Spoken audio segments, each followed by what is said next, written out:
तो I think we are live, we are good to go. एक बार status देख लेता हूँ मैं।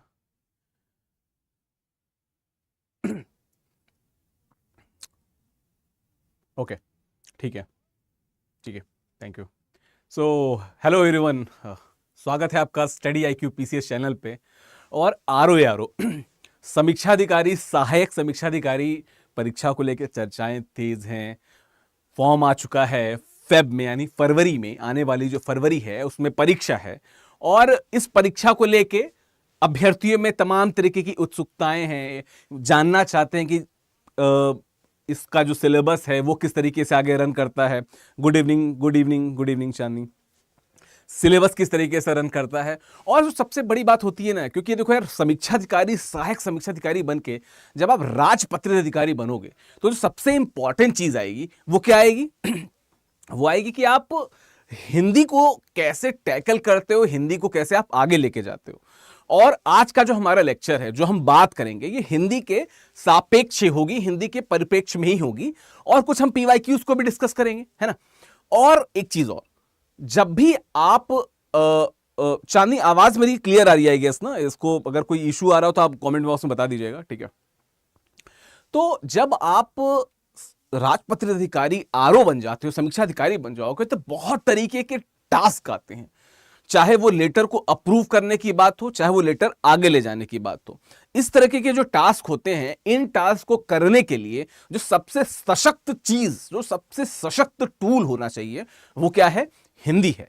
और जब भी आप हिंदी को लेकर आगे बढ़ते हैं तो बहुत सारी चीजें उसके सामने आती हैं। जैसे कि एक भाषा के तौर पे आप हिंदी को कैसे समझते हैं, जैसे उस भाषा की जो भाषागत, okay Chandni, okay, thank you, भाषागत जो डिटेल्स हैं उसको लेके आप कितना ज्यादा क्लियर हैं। या उसके अलावा जो उससे एक्स्ट्रा एक चीज आती है कि जो वर्तनी से रिलेटेड चीजें हैं। जैसे मैं एक बात बताऊं, जब हम लोग यूपीएससी या यूपीपीएससी, इस तरह के जो स्टेट्स में जो मेंस की परीक्षा होती है, जब उसकी कॉपीज हम लोग पहले इवेल्यूएट किया करते थे, अभी भी जब यदा कदा छात्र भेज देते हैं, तो जब उन कॉपीज को देखते हैं और हिंदी में जब देखते हैं तो सबसे मेन इशू आता है, प्रॉब्लम, समस्या जो दिखती है वो वर्तनी को लेके दिखती है, जैसे अनुस्वार को लेके और भी बहुत सारी चीजें। अच्छा, एक चीज और, शब्दों को लेके अभी भी माफ कीजिएगा, शब्दों को लेके अभी भी दुविधा रहती है, कंफ्यूजन रहता है लोगों में कि कब किन शब्दों का यूज करना है, कब नहीं करना है। आशा यह है मेरी कि ये जो हमारी जर्नी रहेगी, जो हमारी यात्रा है हिंदी में, जब हम लोग आरओ के हिंदी से जुड़े प्रश्नों को देख रहे हैं, तो good evening Komal, good evening, very good evening. Hindi से जुड़ी हम अपनी जो जर्नी तय कर रहे हैं ना, ये जो जर्नी हो बड़ी सशक्त हो, हम इस तरीके से आपको आत्मनिर्भर बना पाए कि हिंदी को लेके आप कभी भी ये ना समझें कि ये कहीं से हम इसमें कमजोर हैं, या कभी किसी परीक्षा में आने वाली हिंदी को देख को आपको लगे कि आपने ये नहीं पढ़ा था।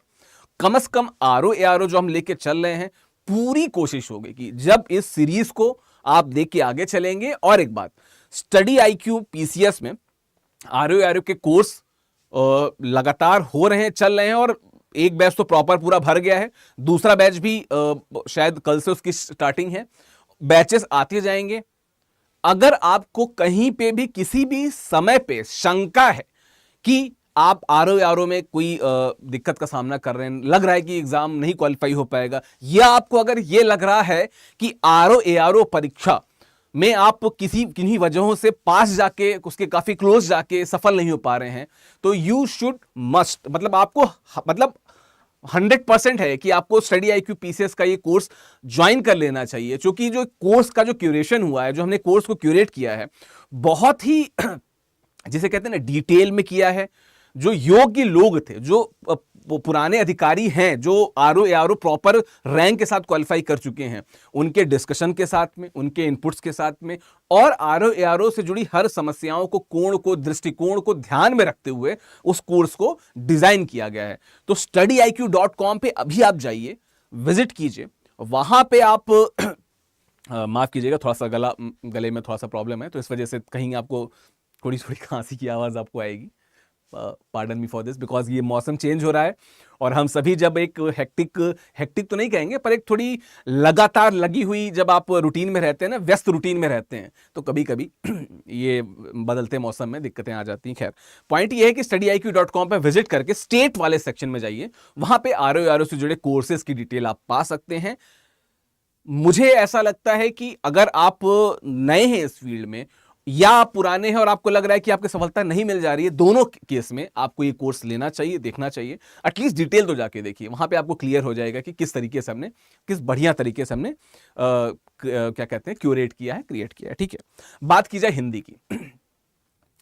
एक वो कहावत है ना कि भाषा ही हाथी पाइए, भाषा ही हाथी पांव, या ये भाषा से भी ये कई बार कई जगह इसका ये वर्जन मिलता है कि बात ही हाथी पाइए, बात ही हाथी पांव। मतलब बात से ही या अपनी भाषा से ही आपको सजा भी मिल सकती है और आप राजा भी बन सकते हैं, दोनों बातें होती हैं। वजह, भाषा पे आपका नियंत्रण, भाषा पे आपका कंट्रोल। अब जैसे चांदनी या कोमल देख रही हैं, कल कोई रिव्यू ऑफिसर आप लोग हो जाएंगे, आई विश हो जाएं आप लोग, या कोई भी आप डिस्ट्रिक्ट मजिस्ट्रेट हो जाते हैं, कुछ भी किसी भी सरकारी पद पे क्या कहते हैं, पदासीन हो जाते हैं, तो वहां पे होने के बाद जब आपको पत्र लेखन लिखना होगा, लगातार पत्रों को लिखते रहना होगा, उस समय आपको भाषा की महत्ता, भाषा का महत्व पता चलेगा। आपको पता चलेगा कि ऐसे बहुत से शब्द थे जिनको आप इग्नोरेंस में ले चल रहे थे या नहीं देख पा रहे थे, समझ पा रहे थे।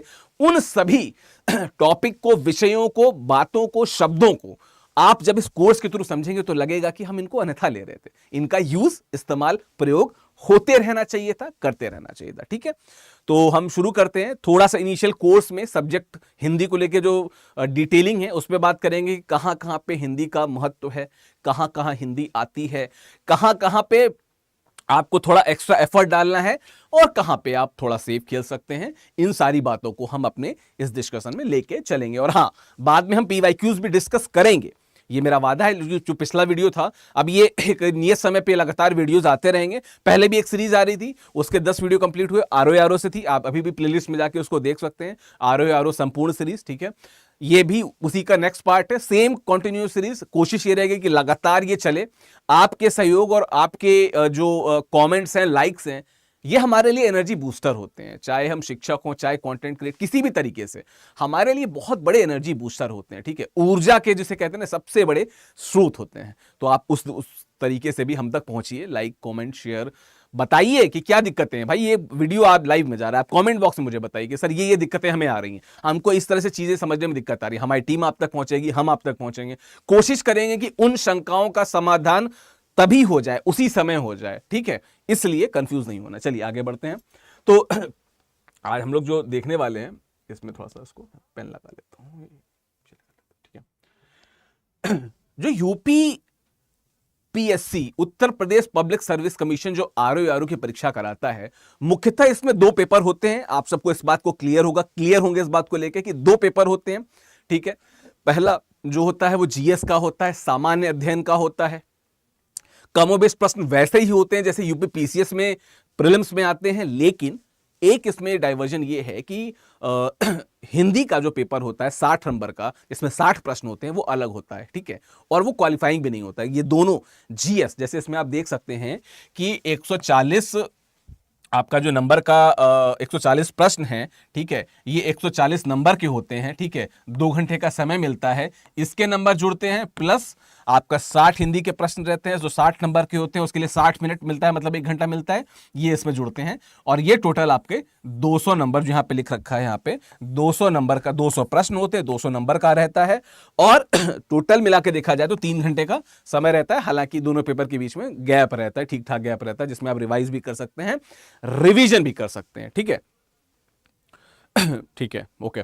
नाउ द थिंग इज कि ये 140 तो आपको दिख रहा है, आप स्टेट पीसीएस की तैयारी कर रहे हैं, जीके जीएस अपना मजबूत कर रहे हैं, तमाम स्रोत से, तमाम सोर्सेस से आप पढ़ रहे होंगे, लेकिन जो बात निकल के आती है वो इन 60 प्रश्नों पे टिक जाती है, इन 60 प्रश्नों पे टिक जाती है। क्या अगर मान लीजिए कि आप जब बात करते हैं इन प्रश्नों की, ये जो 60 प्रश्न हैं, ठीक है, ये 60 नंबर जो हैं, अगर इनमें आप 55 के अराउंड स्कोर कर लेते हैं, मतलब ईमानदार तरीके से कैलकुलेट अगर करें आप, और आपको लगता है कि आपके 55 नंबरों के 55 प्रश्नों के नंबर आपको मिलेंगे ही मिलेंगे, तो इसका मतलब क्या है? इसका मतलब यह है कि आपका आरओ एआरओ होना 100% तय है, एटलीस्ट प्री तो तय है।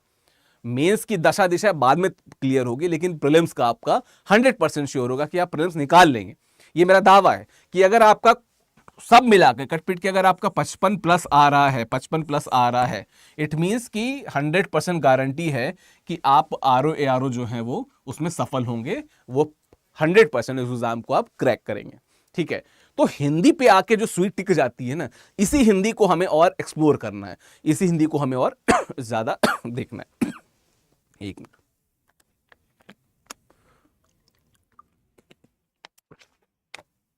ठीक है, बात किया जाए इसके आगे की। तो जो पेपर 2 हमने जो हिंदी की बात की, जो हिंदी का पेपर है, उसमें क्या क्या चीजें आती हैं देख लेते हैं। पहला है जहां पे हम बात करते हैं, पहला अगर हम बात किया जाए तो जो विलोम शब्द आते हैं, ठीक है, विलोम शब्द की बात किया जाए तो 10 शब्द रहेंगे जिनके हमको विलोम लिखने रहेंगे। ठीक है, राजा का रंक या राजा का रानी, गिवन की क्या सरकमस्टांस है, क्या ऑप्शन है, दिन का रात, इस तरीके के होते हैं। इस तरीके के विलोम शब्द आते हैं, कई बार बहुत इजी रहते हैं, कई बार ऐसे रहते हैं कि अगर आपने अभ्यास या प्रैक्टिस नहीं की है तो आपका नहीं उसमें सही होगा। वाक्य और वर्तनी अशुद्धि से जुड़े प्रश्न आते हैं, इसमें भी 10 वाक्य रहते हैं। ये एक बहुत अच्छी एक्सरसाइज के तौर पर इसको लीजिए, मैंने यहाँ पे इंग्लिश में भी वैसे उसको लिख दिया है। ठीक है, इसको इन पूरे जो टॉपिक्स हैं, जो सारे विषय हैं, इनको एक बहुत अच्छी एक्सरसाइज के तौर पे लीजिए और ये कोशिश कीजिए, ये हमेशा ट्राई कीजिए कि इन प्रश्नों को, ये जो सारे हमारे अभ्यास प्रश्न हैं, चाहे वो पीवाईक्यूज के फॉर्म में हो या अभ्यास प्रश्नों के फॉर्म में हो, इसके द्वारा हमको अपनी भाषा को सही करते जाना है। लगातार हमको प्रयास करना है कि हमको अपनी भाषा सही करनी है। ठीक है, ये चीज हो गई वाक्य और वर्तनी शुद्धि के। अब जैसे मैं आपसे कहूं कि राम स्कूल जाता है, क्लियर है कि क्या सही है, लेकिन अगर मैं कह दूं कि राम स्कूल जाते हैं, तो यहां पे आपको पता है कि क्या गड़बड़ी है। मैंने तो बहुत बेसिक सी बताई, बहुत कॉम्प्लिकेटेड से सेंटेंस भी आ जाते हैं। जब तक आप प्रैक्टिस नहीं करेंगे वो आपका सही नहीं होगा। बिल्कुल कोमल, हम क्वेश्चन कराएंगे, एक बस डिटेल डिस्कशन आपको बता दूं प्रीलिम्स का। ठीक है, उसके बाद आता है अनेक शब्दों के लिए एक शब्द। इस पे ही अभी हम कुछ प्रश्नों को लेंगे, पीवाईक्यूज को लेंगे, और वो कॉन्टिन्यूअस सीरीज चलेगी। ठीक है, कोशिश करेंगे कि डेली 15 से 20 कम से कम प्रश्नों को ले और उनके ऑप्शंस पे भी हम डिस्कशन करते जाएं। ठीक है, अनेक शब्दों के लिए एक शब्द जब आता है तो कई बार आ जाता है कि ऐसी स्त्री जिसने सूर्य ना देखा हो उसके लिए क्या हो जाएगा, एक व्यक्ति जो बहुत बात करता हो उसके लिए क्या हो जाएगा, है ना, आशा के विपरीत को क्या कहते हैं, आशा के अनुरूप को क्या कहते हैं, इस तरह के टर्म्स के लिए आता है प्रश्न। तो एक तो ये हो गया, इसमें भी 10 शब्द आते हैं। उसके बाद किया जाए तत्सम एवं तद्भव शब्द। तत्सम हमको पता होना चाहिए कि करपट, कपड़ा, पत्थर, प्रस्तर, इस तरीके के जो उदाहरण हैं, हिंदी संस्कृत निष्ठ हिंदी और जो बोलचाल की हिंदी है उसमें डिफरेंस करना हमको आना चाहिए। हमें पता होना चाहिए कि यहां पे भाषाई रूप से हम गलत जा रहे हैं, यहां पे भाषाई रूप से हम सही जा रहे हैं, इसका हमें बहुत ध्यान रखना होगा। विशेष्य और विशेषण, ये मुझे लगता है कि one of the highlighted topic है कि विशेष्य और विशेषण में आपको बहुत अगर एफर्ट न कहूं तो ये जरूर कहूंगा कि आपको ध्यान देना पड़ेगा। वजह, कई बार हम बहुत माइन्यूट तरीके से या बहुत बेस तरीके से ये भूल जाते हैं या ये नहीं ध्यान दे पाते हैं कि यहाँ पे ऑब्जेक्ट क्या है या किस चीज़ की विशेषता बताई गई है, या अगर विशेषता बताई गई है तो किस तरीके से बताई गई है, या विशेषता एक्चुअल में किसकी बताई गई है। हम ऑब्जेक्ट भी नहीं आइडेंटिफाई कर पाते हैं, और इनमें से कौन सा वास्तविकता में विशेषण शब्द है, किस शब्द के द्वारा विशेषता बताई गई है इसको पहचानना, और किसकी विशेषता बताई गई है इसको पहचानना बहुत जरूरी हो जाता है। तब भी जब आप इन प्रश्नों को कर रहे हैं, और तब भी जब कोमल, चांदी, आप सभी लोग जब आप अधिकारी बन जाएंगे, और तब आपको जब लेटर में छाटना होगा कि एक्चुअली में ये किसको क्रिटिसाइज किया जा रहा है या किसको पॉइंट आउट किया जा रहा है, ये चीजें आप तब समझेंगे। ये एक एक्सरसाइज है, इसको ये समझिए कि इस एक्सरसाइज को ईमानदारी से, पूरे कड़ी मेहनत से, अथक प्रयास से, अथक परिश्रम से करेंगे तो जब आप आरओ बन जाएंगे तो यही आपको इस्तेमाल आएगा, यही आपको यूज में आएगा, है ना। इसके बाद पर्यायवाची, ठीक है, और पर्यायवाची में मैं अक्सर इस चीज को बताता हूं कि पर्यायवाची बहुत कुछ इस चीज की भी जानकारी पर्यायवाची के द्वारा आयोग ये भी जानना चाहता है कि शब्दों और शब्दों से जुड़े जो उनके तमाम रूप हैं उनको आप कैसे देखते हैं, उनको कैसे आप समझते हैं। जैसे अगर हम बात करें कि बहुत जब मैं छोटा था, मुझे अभी भी याद है कि हमारे शिक्षक थे, मुझे नहीं पता था 3rd 4th या 5th कब की बात है, जब बताया गया कि जब दिनकर दिवाकर भानु भास्कर इस तरह की चीजें हमने याद की, जब हमने जलज तोयज नीरज अंबुज वारिज जलधि तोरिध अंबुद वारिद जलद तोयद अंबुद वारिद, इस तरह की चीज़ों को हमने एक्सप्लोर किया कि सिर्फ द या ध या ज लगाने से कैसे शब्द बन जाते हैं। फिर जब हम कॉम्पिटिटिव एग्जाम की फील्ड में आए तब हमने देखा कि और भी ऐसे शब्द हैं जो यदा कदा हमारे जबान से निकल जाते हैं, या कई बार हम उसको अपने वर्तनी में, अपने प्रयोग में कहीं ना कहीं लाते हैं, पर हम उसे रिलेट नहीं कर पाते कि एक्चुअली में ये इसका ही पर्यायवाची शब्द है। ठीक है, पर्यायवाची शब्द है, ये हम नहीं समझ पाते हैं, इसलिए एक एक्सरसाइज बहुत जरूरी हो जाती है। एक तो आपका जो शब्दकोश होता है, जो आपका शब्दकोश होगा, ठीक है, शब्दकोश को आप बहुत मजबूत कर सकेंगे जब आप इन सारी एक्सरसाइज को करेंगे, और विशेषकर शब्दकोश को मजबूत करता है ये जो पर्यायवाची वाला सेक्शन होता है। ठीक है, तो इसके बाद अगर देखा जाए तो जो मुख्य परीक्षा का सिलेबस है, अब उसको मैं बाद में कभी नेक्स्ट टॉपिक पे डिटेल करूंगा। ठीक है, आप हमारी ऐप पे आके इसके डिस्कशन को आप देख सकते हैं। ठीक है, इसके डिस्कशन को आप देख सकते हैं। हम आ जाते हैं, जैसा कि कोमल जी ने कहा कि प्रश्नों के डिस्कशन पे आ जाते हैं। बिल्कुल हम प्रश्नों का डिस्कशन करने वाले हैं यहाँ पे, लेकिन इसके पहले जो मेंस परीक्षा वाला है ये हम इस पे डिस्कशन करेंगे। विल बी डिस्कसिंग दिस, हम इसको प्रॉपर डिटेल में डिस्कस करेंगे, एक एक शब्द का विस्तार पूर्वक अध्ययन करेंगे, हर शब्दों को तोड़ मरोड़ के हर जगह से हर वो एंगल निकालने की कोशिश करेंगे जो ऑप्शंस में भी छुपा होता है ना। लेकिन उसके पहले मैं आपको एक बार ब्रीफ में बता दूं, ये जो मेंस का परीक्षा जो था, क्योंकि मैं इसको दिखा दिया कि भाई प्रश्न करा रहा हूं, लेकिन थोड़ा सा समझ लीजिए कि इसका इंपॉर्टेंट और क्या है। ठीक है, जब मेंस की आप बात करते हैं, ठीक है, तो मेंस का जो पार्ट 1 है वो तो सेम वैसे जैसे प्रीलिम्स में जीएस आएगा आरओ में, वैसे ही मेंस में जीएस आता है। पार्ट 2 में क्या आता है, गद्यांश का शीर्षक, उसका सारांश, रेखांकित अंशों की व्याख्या, ये आता है। किसी की सरकारी पत्र जो है उसका क्या कहते हैं, सार लेखन आ जाता है। इसके अलावा पत्राचार भी आता है, जहां पे आप शासकीय, अर्धशासकीय, कार्यालय आदेश, ज्ञापन, विज्ञप्ति, प्रतिवेदन, अनुस्मारक ये भी लिखते हैं। भाई आप कोमल जी, जैसे आप कह रही हैं कि प्रश्नों का अभ्यास कराया जाए, है ना, बिल्कुल हम कराएंगे, लेकिन जब आप इनका अभ्यास करेंगे तो आप 100% एक अधिकारी के तौर पे सफल साबित होंगी। इसलिए इनको कोर्स में डाला गया है। You must be knowing, you should know कि व्हाट इज एक्चुअली कार्यालय आदेश क्या है, ज्ञापन क्या है, परिपत्र क्या है, विज्ञप्ति क्या है, टिप्पणी क्या है, ये सारी चीजें क्या है, दोनों इन सब में डिफरेंस क्या है। तो जो हमारा कोर्स डिजाइन है ना, ROARO studyIQ.com पे जाके आप देख सकते हैं, वहां पे इन सबको और डिटेल में पढ़ेंगे। ऑल दो यूट्यूब पे जो हमारी सीरीज चलेगी उस पर भी हम इनको डिस्कशन करते जाएंगे। ठीक है, उसके बाद जो अगला आता है, फिर ये देखिए क्या कहते हैं, पारिभाषिक शब्दावली आती है, जहां पे प्रशासनिक शब्दावली को आपको बताना पड़ता है कि किसको क्या कहते हैं। अंग्रेजी से हिंदी करना रहता है, हिंदी से अंग्रेजी करना रहता है, मुहावरे, लोकोक्तियां रहता है, कंप्यूटर का ज्ञान आता है, इस तरह के प्रश्न रहते हैं। लेकिन जो उससे ज्यादा इंपॉर्टेंट है, जो अभी मैं आपको कराने जा रहा हूं, ये फिर मेंस में भी आपसे पूछा जाता है। 12 पंजे 60 के आसपास जो आपका अंक जो मेंस का है वो भी जुड़ा हुआ है किससे, जो हम ये सीरीज करेंगे इसमें जो PYQs प्रीवियस ईयर क्वेश्चंस करेंगे उससे जुड़ा हुआ है। इसका मतलब कि इसका इंपॉर्टेंस यहां पे भी है, मेंस परीक्षा में भी है। उसके बाद किया जाए तो उसके बाद निबंध आते हैं। 3 खंड होते हैं, तीनों खंडों में 3-3 टॉपिक रहते हैं, तीनों खंडों से एक एक निबंध लिखना रहता है। 600 शब्द की अधिकतम सीमा होती है और 40 नंबर का एक निबंध होता है। तो इसका नाम ब्रिजपाल जी राम, इसका 120 नंबर का जो है वो हमारा क्या कहते हैं टोटल वैल्यूएशन होता है।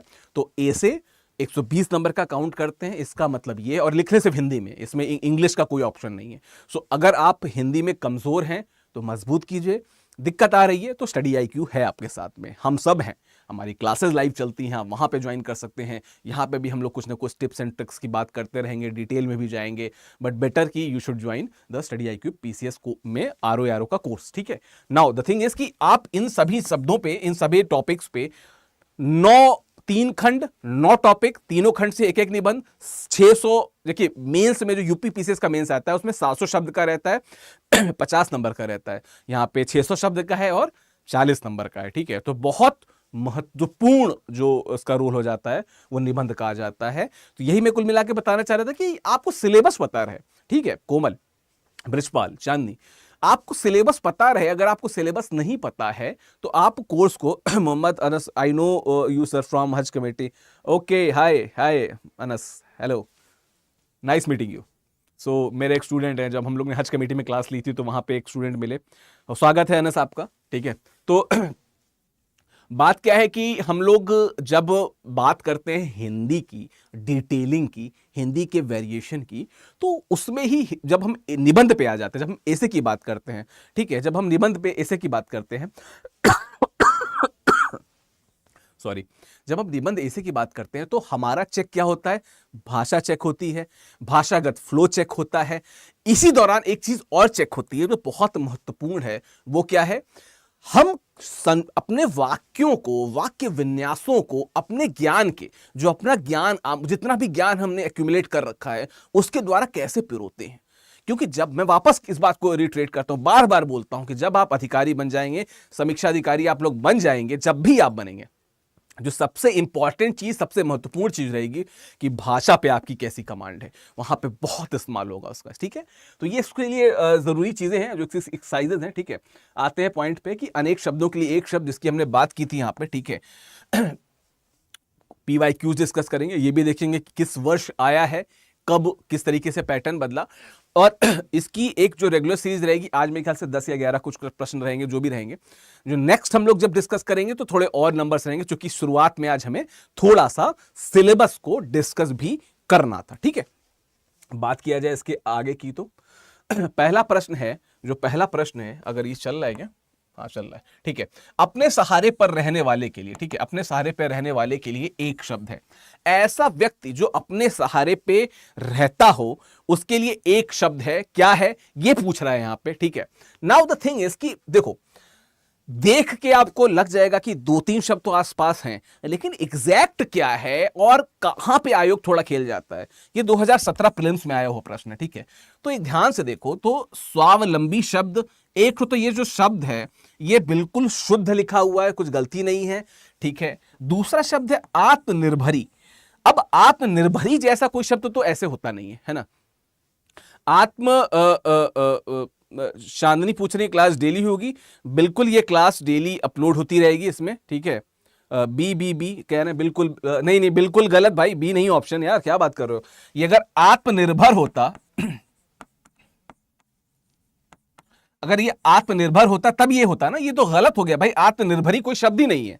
Arun Brijpal, this is wrong, the answer is a, ठीक है। हां, अगर ये आत्मनिर्भर होता यहां पे, और आयोग यही सब करता है। आयोग के साथ क्या है कि कभी कभी तो बड़े इंटेलिजेंट ऑप्शन दे देता है, बहुत तार्किक लॉजिकल, अभी आएंगे, लेकिन कभी कभी बड़े ही इलॉजिकल और अजीब से, मतलब क्या ही बोला जाए शब्द। उत्तर प्रदेश लोक सेवा आयोग के लिए कभी तारीफ करने पे कभी कभी शब्दों की कमी पड़ जाती है।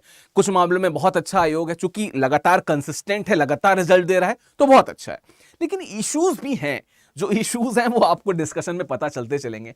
तो स्वावलंबी इसका सही उत्तर है, स्वावलंबी सही है। अगर ये आत्मनिर्भर होता तो ये इसका सही उत्तर होता, बट ये आत्मनिर्भर ही लिखा हुआ है, सो दिस इज रॉन्ग, ठीक है, दिस इज रॉन्ग, ठीक है। बलिष्ठ तो काफी जो मजबूत ताकतवर जो होता है उसके लिए इस्तेमाल होता है। आत्मविश्वासी, जिसका विश्वास बहुत मजबूत हो, अपने विश्वास पे कायम रहता हो, अपने विश्वास पे मतलब क्या कहते हैं, हर तरीके से कंट्रोल रखता हो, ठीक है, अपने विश्वास में बहुत मजबूत हो, ठीक है, शिखर पे हो, तो आत्मविश्वासी उसके लिए है। अपने सहारे पे रहने वाले के लिए जो सही शब्द होगा वो होगा स्वावलंबी, स्वधन अवलंबी। और बाकी स्वावलंबी शब्द मैं वही बता रहा हूं बार बार कि अगर यहां पे आत्मनिर्भर हो गया होता तो आपको इन दोनों में कंफ्यूजन हो सकता था। मुझे ऐसा लगता है कि आयोग तब आत्मनिर्भर ही मानता, लेकिन आत्मनिर्भर ही कर दिया जिसका वास्तविकता में कोई खास सेंस नहीं है, तो इसका ये उत्तर गलत है, ठीक है। अगले प्रश्न पे आते हैं, आप लोग भी ट्राई कीजिएगा। अप्रमेय, अप्रमेय किस वाक्यांश के लिए एक शब्द है? अप्रमेय किस वाक्यांश के लिए एक शब्द है? आप लोग अगर बताएं तो दो यार answer, don't delete your answers ना, ठीक है यार, सबका चलता है भाई, आप सब स्टूडेंट हो, छात्र हो, चीजें चलती हैं। अप्रमेय किस वाक्यांश के लिए एक शब्द है, क्या कोई बताएगा? ए बी सी डी में से उत्तर क्या होना चाहिए? अरुण का उत्तर आ गया ए, ठीक है। आते हैं, देखते हैं। देखो जो तौला या नापा ना जा सके, अरुण के हिसाब से ये उत्तर है। ठीक है, चलो देखते हैं आगे ऑप्शन देखते हैं। जो अवश्य होने वाला हो।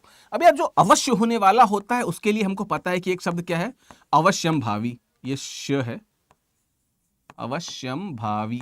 ठीक है, उसके लिए तो ये हो जाता है। ठीक है, अवश्यम भावी, अवश्यम भावी। ठीक है, तो इसका मतलब ये तो नहीं है। ठीक है, जो प्रमाण से सिद्ध ना हो सके, इस पे भी रुकते हैं।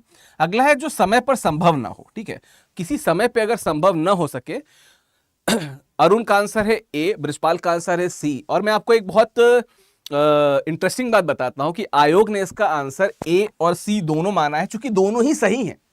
जब आपत्तियां जाती हैं, चूंकि 2017 का ये प्रश्न है, जब आपत्तियां जाती हैं तो आयोग को भी पता लगता है कि पता नहीं क्या, मतलब नींद में प्रश्न बनाते हैं कि क्या बनाते हैं। तो इसका दोनों ही ए, आयोग ने ए एंड सी दोनों का ही उत्तर माना है। ठीक है, तो ए भी सही उत्तर है, सी भी सही उत्तर है। जो तौला या नापा ना जा सके और जिसको प्रमाण से सिद्ध ना हो सके। अब जैसे आपने अगर मैथ्स कभी लिया हो, मैथ्स को पढ़ा हो, तो उसमें हम प्रमेय पढ़ते थे, उसमें कई बार आता था ना अप्रमेय शब्द इस्तेमाल होता था। प्रमेय जिसको हम प्रमाण से सिद्ध कर देते थे, अप्रमेय मतलब जिसको नहीं कर पाएंगे। तो ये वाली बात है, तो ये इसका मतलब ये भी सही उत्तर है, ये भी हमारा सही उत्तर है। इसलिए आयोग की ये देखिए बदमाशी है कि दो दो सही उत्तर डाल दिया है। अब छात्र, अब किसी ने इसको किया होगा तो वो डिप्रेशन में होगा, जिसने इसको किया होगा उसको डिप्रेशन में होगा, बाद में करेक्शन में दोनों को दे दिया। तो ये चीजें, ये एक्सरसाइज नहीं करना चाहिए। ठीक है, अगले प्रश्न पे आते हैं।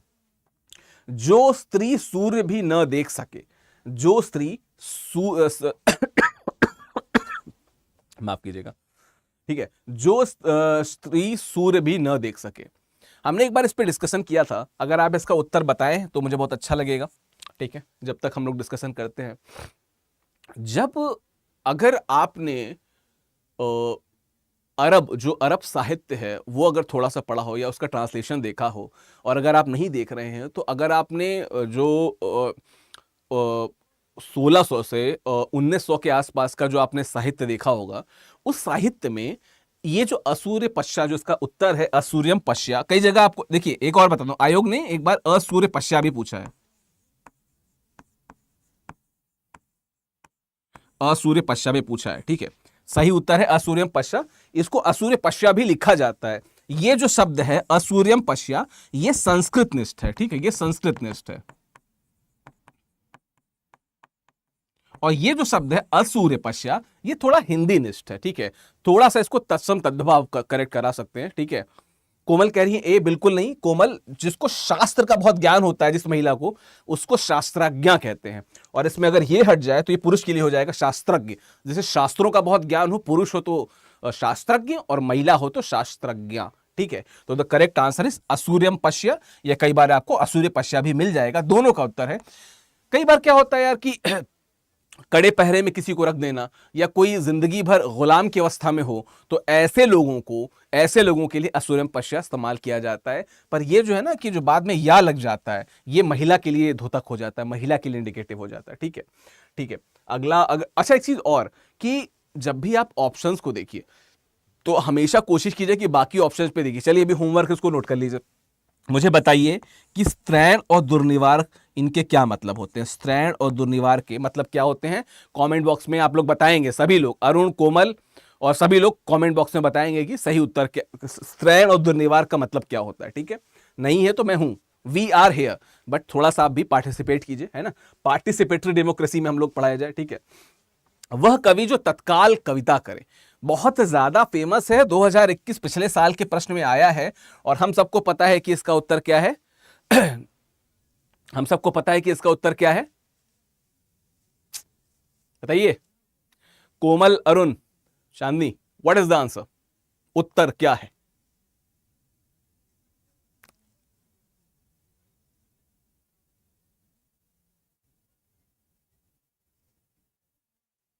चलो ठीक है, सुकवि, जो व्यक्ति बहुत अच्छी कविता करता हो, बहुत अच्छी कविता करता हो, तो ऐसे बहुत से लोग हैं दुनिया में जो आप सब लोग क्या करें, डी, बिल्कुल सही उत्तर आप सब लोग दे रहे हैं।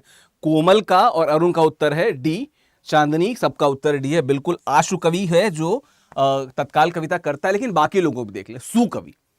आज जिस समाज में, जिस दुनिया में हम लोग रह रहे हैं, उसमें हर व्यक्ति सुकवि है। सबको लगता है कि हमारी कविता बेस्ट है और हम बहुत अच्छा करते हैं, पर कुछ लोग निर्विरोध रूप से सुकवि घोषित होते हैं जो बहुत अच्छी कविता करते हैं। रस सिद्ध कवि, जो 9 रस हैं, ठीक है, विभत्स रस, वीर रस, करुण रस, इस सभी रसों को, भयानक रस, रौद्र रस, इन सभी रसों पे जिसने सिद्धि पाली हो और सभी रसों पे इक्वली अच्छा कविता, मतलब पोयम लिखता हो, कविता लिखता हो, उसके लिए हो जाएगा रस सिद्ध कवि, ठीक है।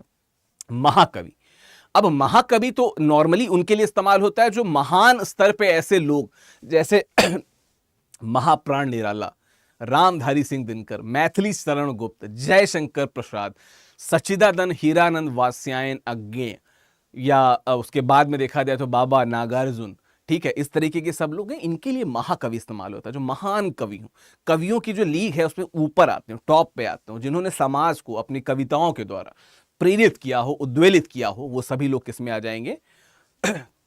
महाकवि के श्रेणी में आ जाएंगे। और उत्तर आपने बिल्कुल सही बता दिया कि आशु कवि, जो तुरंत, जैसे इंग्लिश में एक शब्द आता है एक्सटेम्पो या एक्सटेम्परे, दोनों ही प्रोनाउंसिएशन इसके देखने को मिलते हैं, तो माफ कीजिएगा, आशु कवि के लिए अगर इंग्लिश में कई बार आता है तो इंग्लिश का पैरेलल वही आता है कि जो रन टाइम पे आपको बोला जाए और आप कविता कर दें, कुछ भी आ जाए कि गरज गरज घिराए बदरवा, ऐसा कुछ करके आपको पॉइंट दे दिए गए और आपने लिख दिया वहां पे, है ना। तो आशु कवि जो है सही उत्तर है और 2021 में ही पूछा है, इसलिए ये थोड़ा सा इंपॉर्टेंट हो जाता है। जो भेदा या तोड़ा न जा सके, ठीक है।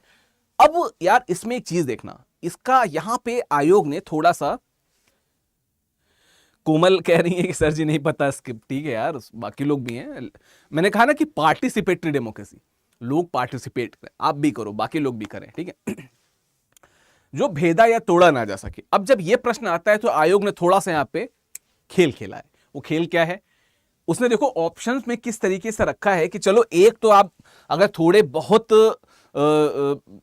मार्केट में निकलते हो, बाजार में निकलते हो और दुकानों का अगर आपको पता हो तो आपको पता होगा कि नैवेद्य अक्सर खाने के जो भोजन होते हैं, व्यंजन होते हैं, मिठाइयाँ होती हैं, उनके लिए इस्तेमाल होता है नैवेद्यम। कई दुकानों का नाम नैवेद्यम मिल जाएगा, मिठाई की दुकानों का नाम। तो ये तो नहीं है, ये तो यहीं पे कट हो गया। समवेद्य एज सच अगर देखा जाए तो ये अलग एक, मतलब इस लीग का शब्द ही नहीं है, लेकिन जो कंफ्यूजिंग है वो है दुर्भेद्य और अभेद्य में। पूछा है कि जिसे भेदा या तोड़ा न जा सके, वो हो गया अभेद। तो इसका उत्तर है ए, जो आप लोग बिल्कुल करेक्टली आंसर कर रहे हैं, इसका उत्तर है ए, अभेद। लेकिन दुर्भेद क्या है? दुर्भेद है जिसे बहुत मुश्किल से भेदा जा सके, भेदा जा सके लेकिन बहुत मुश्किल से भेदा जा सके। तो कंफ्यूज नहीं होना है, कंफ्यूज नहीं होना है। दुर्भेद का मतलब क्या है? जिसे बहुत मुश्किल से भेदा जा सके, ठीक है, मुश्किल से भेदा जा सके, ठीक है, ये इसका उत्तर हो गया, ठीक है। तो अभेद का मतलब ये हो जाता है, ठीक है। अभी कंफ्यूज नहीं होना है, दिस इज द आंसर। 2017 का जो मेंस था आरओ का, उसमें ये पूछा जा चुका है, ठीक है। तो ये इसका उत्तर है। चलो अगला देखते हैं। जिसकी आशा न की गई हो, जिसकी आशा न की गई हो, उसके लिए उपयुक्त एक शब्द क्या है, ठीक है। अब इसमें देख लीजिए कि इसमें जब हम बात करते हैं, जब हम लोग अपने सर्वेक्षण देखते हैं, स्वास्थ्य संरक्षण, जैसे अभी NFHS 5 जो है, NFHS 5-6 जो मतलब नेशनल फैमिली हेल्थ सर्वे है, उसमें एक हम शब्द सुनते होंगे जीवन प्रत्याशा। उसमें एक शब्द सुनते हैं जीवन प्रत्याशा, ठीक है, जीवन प्रत्याशा। प्रत्याशा बना है प्रतिधन आशा से, ठीक है, प्रतिप्रस आशा से। कमेंट बॉक्स में बताइएगा आप लोग कि ये कौन सी संधि है। तो प्रति का मतलब क्या होता है? प्रति का मतलब क्या होता है? जीवन जीने की जो आशा होती है उससे बना है प्रत्याशा, ठीक है। और प्रत्याशा मतलब एक सेट पैटर्न हो जाता है जहां पे आदमी के बारे में या किसी व्यक्ति के बारे में हम पता लगा सकते हैं कि वो कितने उम्र तक जीता है। तो प्रत्याशा का सेंस ही बिल्कुल अलग आ रहा है यहां पे, ठीक है। अब पूछा जिसकी आशा न की गई हो, आशान्वित उसका उल्टा है, ठीक है। कोई ऐसा व्यक्ति जो किसी आशा में बैठा हो, उसके लिए फिर आ जाएगा आशान्वित। जैसे आज मैं ये सोच के आशान्वित हूं कि हमारे जो छात्र हैं, हम जो बच्चे हमें देख रहे हैं, वो सभी जो हमारे साथी हैं वो सभी उत्तर देते रहेंगे, पार्टिसिपेट करेंगे, तो मैं आशान्वित हूं, ठीक है। ये इसका ये हो गया। आशातीत, आशा के अनुरूप अगर कुछ होता है तो फिर उसको आशातीत कहते हैं कि ये जो रिजल्ट था ये आशातीत आया, इस तरह की चीजें होती हैं। लेकिन जिसकी आशा न की गई हो उसके लिए सही उत्तर क्या होगा? अप्रत्याशित जो आंसर होगा, आंसर क्या होगा आपका? आंसर जो होगा वो होगा बी, जो कि आप सभी लोगों ने एकदम करेक्ट बताया है। अरुण, कोमल, चांदनी, एकदम करेक्ट बताया आपने, ठीक है। अगला प्रश्न, वह स्त्री जिसका पति परदेश, प्रदेश भी इसके लिए कई बार इस्तेमाल कर लेता है, लेकिन परदेश ही इस्तेमाल करना चाहिए, क्योंकि कई बार मैंने देखा कि जो वर्तनी अशुद्धियां आयोग भी कर देता है। तो वह स्त्री जिसका पति विदेश गया हो, उसके लिए उत्तर क्या है, उसका करेक्ट आंसर क्या है? ठीक है। तो अब जिसका पति परदेश गया हो, जिसका पति परदेश गया हो, उसके लिए बृषपाल का उत्तर है गुड़ संधि। गुड बृषपाल, आपने ट्राई किया, इसके लिए मैं आपको 100 नंबर देता हूं। बाकी संधियों को भी आप देखिएगा, ठीक है। अब जिसका, वह स्त्री जिसका पति परदेश गया हो, विदेश गया हो, अब इसमें देखो 2 शब्दों को जरा फोकस करो, ठीक है। ये कॉमन से शब्द हैं। एक में पूछ रहा है प्रेषित पति का, ये प्रोषित गलत गया, प्रेषित पति का। एक में है आगत पति का। अब एक चीज बताओ मेरे को, ये दोनों एक दूसरे के क्या मिलाते बनते हैं? ऑपोजिट बनते हैं। जिसका पति विदेश गया हो उसके लिए जो सही उत्तर हो जाएगा वो तो हो जाएगा सी, प्रेषित पति का, ठीक है। कई जगह प्रोषित पति का आयोग में उस पर लिख जाता है, तो मैंने लिख दिया उसको, प्रेषित पति का, जिसका पति विदेश गया हो। जिसका पति विदेश से आया हो उसके लिए उत्तर क्या हो जाएगा? आगत पति का, ठीक है। तो बृषपाल, इसका उत्तर सी है, जो कोमल और चांदनी ने बताया वो उसका सही उत्तर है। प्रेषित पति का इज करेक्ट। आगत पति का क्या होगा? इसका पति विदेश से आया हो, ठीक है। नवोड़ा वो स्त्री होती है जिसका अभी जस्ट शादी हुई होती है, ठीक है। नवोड़ा वो स्त्री होती है जिसकी भी शादी हुई होती है। जो सबसे इंटरेस्टिंग है वो ऑप्शन बी है, उत्तर नहीं है, लेकिन मैं बता दूं कि जिसका पति विदेश गया हो, इस जाने वाला हो और इस मतलब सोच के वो गम में जो हो, उसके लिए क्या है? प्रवस्यत पति का, प्रवस्यत पति का मतलब जिसका पति जाने वाला हो, गया हो और उसके गम में बहुत ज्यादा जो औरत रहे, उसके लिए प्रवस्यत पति का हो जाता है। तो देख रहे हो, ऑप्शन कई बार मैं कह रहा हूं, कई बार इंटेलिजेंटली आंसर्स को, ऑप्शंस को क्यूरेट करता है आयोग। कई बार बस यथा ही जैसा भी उसको लगता है वो डाल देता है, भेज देता है, ठीक है। तो इसका उत्तर क्या हो जाएगा? इसका उत्तर हो जाएगा प्रेषित पति का, ठीक है। अगला आते हैं, अनुचित बात के लिए आग्रह करने वाले वाक्यांश के लिए एक शब्द है, ठीक है। अब देखो, इसमें कई जगह पे आपको लेयर्स दिखेंगी। आयोग ने क्या किया, ऑप्शंस को डालने में भी बहुत से इसमें प्रश्न किया है। तो पूछा है कि अनुचित बात के लिए आग्रह करने वाला व्यक्ति। अब कोमल कह रही हैं कि 2 कोमल हैं, एक कोमल कुमारी है, कोमल ओझा है। कोमल ओझा, बहुत शुक्रिया। हमारा जो जिसे कहते हैं कि उद्देश्य और जो हमारा कर्म ही यही है कि आपको एक्सप्लेनेशन को और क्लियरली बता सकें, ठीक है। तो अनुचित बात के लिए आग्रह करने वाला पूछा है, अनुचित बात नहीं पूछा है। अगर अनुचित बात की बात की जाएगी तो उत्तर आपका ए हो जाएगा, दुराग्रह। अनुचित बात के लिए आग्रह करना, लेकिन करने वाला पूछा है तो उत्तर क्या हो जाएगा? दुराग्रही। तो करेक्ट आंसर क्या हो जाएगा? दुराग्रही, ऑप्शन सी। बिल्कुल नहीं, अनुचित बात के लिए आग्रह करने वाला पूछा है ना। आप लोग ए कैसे कर रहे हैं? हिमांशु ने सही उत्तर दिया, हिमांशु सी बता रहे हैं, बाकी सब लोग ने ए बताया नहीं। अगर अनुचित बात, जैसे कि अगर मैं आपसे कुछ अनुचित बात कहूं तो मैं दुराग्रही होऊंगा, लेकिन जो मेरी बात होगी उसको दुराग्रह कहेंगे। तो दुराग्रही और दुराग्रह में डिफरेंस है, ये चीजें आपको क्लियर होनी चाहिए, है ना। तो दुराग्रही is the correct answer.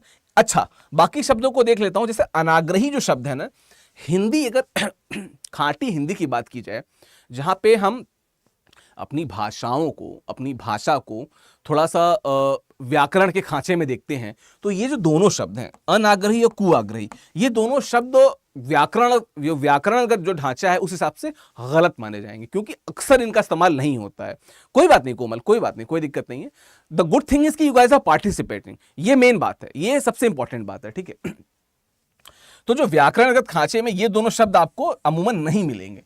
Use कोई कर ले वो अलग बात है, हिंदी को, अपनी हिंदी को मजबूत बताने के लिए, दिखाने के लिए, लेकिन ये सही नहीं है। करेक्ट आंसर इज दुराग्रही। ये दोनों शब्द जो हैं, ये दोनों शब्द ही प्रॉपर हिंदी के नहीं है, दुराग्रह और दुराग्रही, ये आपको क्लियर हो जाएगा। अब एक चीज देखिए, ये 2 बार पूछा जा चुका है, 98 में और 2017 दोनों में पूछा जा चुका है, तो क्वेश्चन रिपीट भी करता है। इस वजह से PYQ प्रीवियस ईयर क्वेश्चंस की सीरीज बहुत महत्वपूर्ण और बहुत इंपॉर्टेंट हो जाती है। अगला प्रश्न, अपरिणीत शब्द निम्नलिखित में से किस वाक्यांश के लिए प्रयुक्त होता है? अब यार देखो, अगर अपरिणीत, आप में से अगर लोग मूवी देखते हो तो विद्या बालन की एक मूवी थी जहां पे संजय दत्त भी थे और सैफ अली खान भी थे। ठीक है, अगर कोई वो मूवी का नाम याद आ रहा हो तो उस मूवी का जो नाम है उसमें ही इसका उत्तर भी छुपा हुआ है, ऑल्दो ये इसके अपोजिट है। एनीबडी? कोमल ओझा, कोमल कुमारी, चांदनी, हिमांशु, और अरुण कह रहे हैं कि जिसका परिणाम न निकलता हो। कोमल ओझा कह रही है जिसका विवाह न हुआ हो। बायोग्राफी, अच्छा नाम है, वो भी कह रहे हैं बी। ठीक है, चलो आते हैं। तो खैर अपरिणीत में 2 चीजें हैं, एक जो अ इसमें लग गया है, ठीक है, उसके साथ इसमें जो शब्द लगा है परिणीत। ठीक है, परिणीत शब्द से बना एक शब्द है, अगर याद करो तो एक मूवी जिसकी मैं बात कर रही थी, बिल्कुल Himanshu, you are right, Parineeta movie थी। परिणीता मूवी में परिणीता का मतलब क्या है?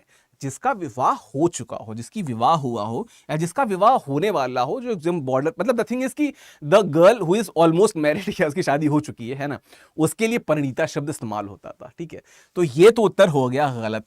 ठीक है, लेकिन अपरिणीत जस्ट उसका अपोजिट, ठीक है, जिसका विवाह ना हुआ हो, तो करेक्ट आंसर इज जिसका विवाह ना हुआ हो। हमें यहां पे कंफ्यूज नहीं होना है। ठीक है, जिसका विवाह न हुआ हो वो इसका सही उत्तर हो जाएगा, है ना।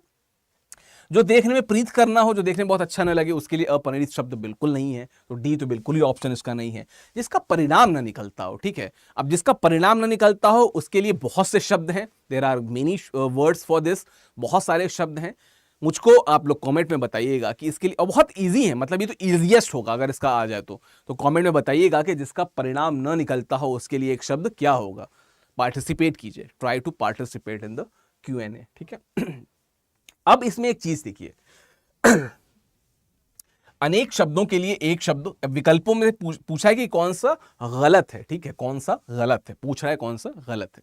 अब पूछा है जंगल की आग दावानल, आग क्या कहते हैं, आगे की सोचने वाला अग्रगामी, समुद्र की आग बड़वा नल, पेट की आग जठराग्नि। एक तो क्या बकवास इन्होंने कर रखा है, ऑल दो ये जो आगे की सोचने वाला है ये गलत है, क्योंकि अग्रगामी का मतलब होता है, अग्रगामी का मतलब होता है आगे चलने वाला, आगे चलते रहने वाला। ठीक है, अग्रगामी का मतलब क्या होता है, गामी शब्द है ना, तो गामी का मतलब आगे चलते रहने वाला। इसके लिए अग्र सोची या इस तरह के जो शब्द होते हैं वो इस्तेमाल हो सकते हैं। So this is wrong and that is why यही करेक्ट आंसर है। लेकिन बाकी जो देखिए, एक तो इन्होंने 2 जगह दावानल बड़वानल लिखा, यहां पे जठरानल लिख देते, या उसको दावाग्नि बड़वाग्नि या जठराग्नि कर देते। यही मैं कहता हूं कि आयोग ना बहुत हाफ कुक्ड या हाफ बेक्ड ऑप्शंस बहुत इस्तेमाल करता है। यही क्या कहते हैं, अग्रसूची, कोमल झा, यू राइट, अग्रसूची जो मैंने बताया वही उसका उत्तर है। तो आयोग लिख दे रहा हूं यहां पे,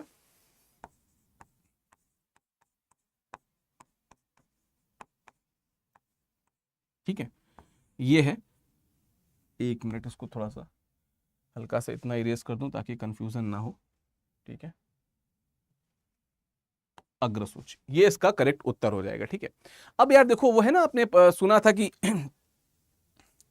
अराती जयशंकर प्रसाद प्रयाण गीत, अराती सैन्य सिंधु में सुबाड़ वाग्नि से जलो, प्रवीर हो जई बनो, बढ़े चलो बढ़े चलो। तो वहां जो सुबाड़ वाग्नि की बात करते हैं, देखो जंगल की आग आपने देखी होगी, भूख की आग आपने महसूस की होगी, लेकिन जो समुद्र की आग जिसे बड़वाग्नि या बड़वानल कहते हैं, वो क्या होता है, वो एक जिसे कहते हैं हाइपोथेटिकल केस है कि समुद्र की लहरों की या जो पानियों की लड़ने से जो आग निकलती है उसको बड़वाग्नि या बड़वानल कहते हैं।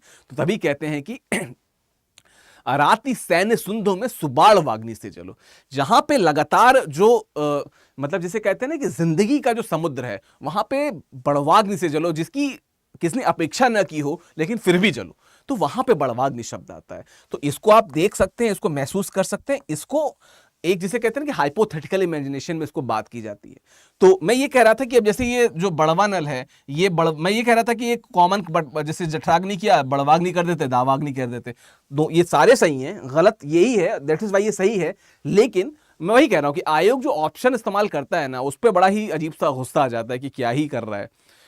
अरुण डेली 6 बजे वीडियोस आएंगे इस पे, ठीक है, कभी लाइव होंगे कभी अपलोडेड होंगे, लेकिन कोशिश ये करेंगे कि लगातार इसको लाएं। तो 6 बजे के हमने कोशिश किया है कि शाम का 6 बजे ये वीडियोस आते रहेंगे इसमें, ठीक है। तो समुद्र की आग जो है बड़वाग्नि कहते हैं, पेट की आग को जठराग्नि कहते हैं और जंगल की आग को दावाग्नि कहते हैं, दावा नलिया, क्योंकि अनल और अग्नि दोनों एक दूसरे के पर्यायवाची हैं, इसलिए सही है, अग्रगामी अग्रसूची, ठीक, क्लियर आपको होना चाहिए। जो बहुत बोलता है, ठीक है। अब एक श्लोक मुझे याद आता है, ठीक है। सॉरी, माफ कीजिएगा, थोड़ा सा पानी और पी लेता हूं।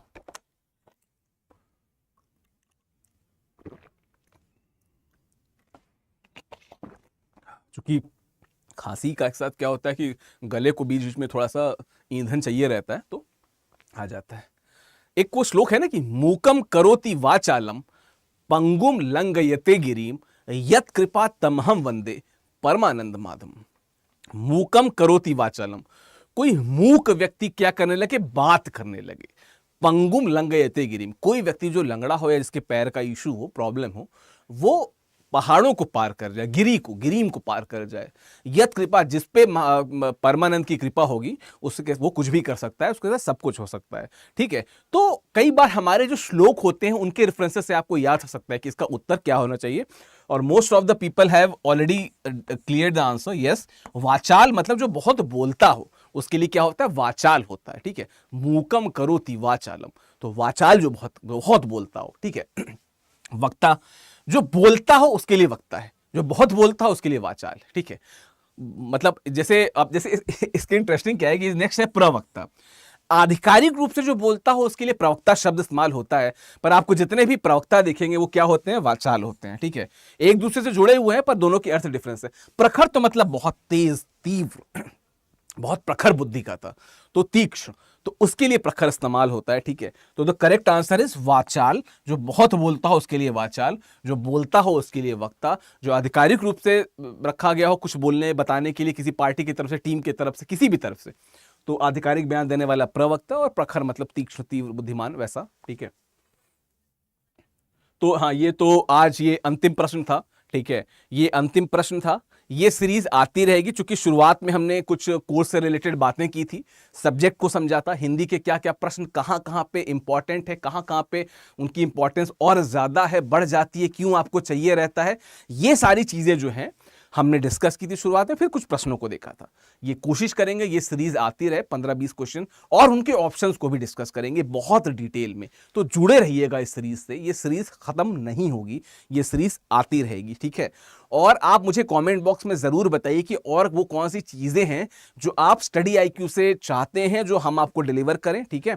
बहुत बहुत थैंक यू आप सबको, आप मुझे बताइए और बाकी लोगों को भी अवेयर कीजिए, सूचित कीजिए।